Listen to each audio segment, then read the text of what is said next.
মতলবের ক্ষীর শতবর্ষী ঐতিহ্যের স্বাদে মুগ্ধ দেশ বিদেশের মানুষ। মিষ্টির রাজ্যে এক অনন্য নাম মতলবের ক্ষীর।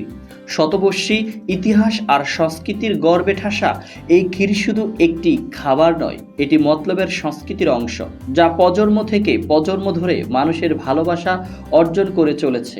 মতলব উত্তর ও দক্ষিণ উপজেলায় তৈরি হওয়া এই ক্ষীরের খ্যাতি কেবল চাঁদপুরেই সীমাবদ্ধ নয়, বরং দেশের বিভিন্ন অঞ্চলে ছড়িয়ে পড়েছে এর সুনাম।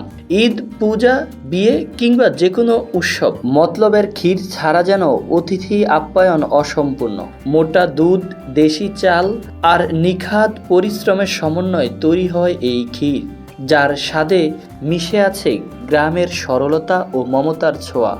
মতলব উপজেলায় ক্ষীর তৈরি শুরু হয় 100 বছর আগে। ব্রিটিশ আমলের সেই সময় থেকে শুরু হওয়া এই ঐতিহ্য আজও টিকে আছে আগের মতোই ঘ্রাণ, স্বাদ আর ভালোবাসা নিয়ে।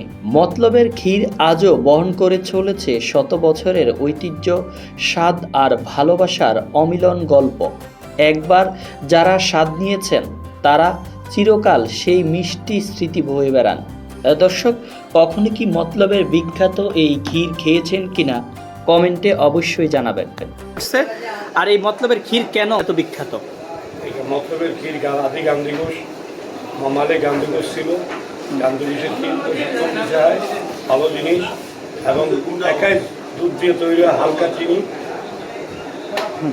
মানে এই জায়গার ইয়াটা সেরা কেন? সেরা হলো ওই যে দুধের তৈরি, এখানে কোনো মিক্স নাই, কোনো কিছু নাই, সুস্বাদু। বর্তমান বেচা বিক্রি হচ্ছে কেমন? এই ভালো ভালো। আর এখন কত করে আপনারা কেজি রাখতেছেন? 550 টাকা।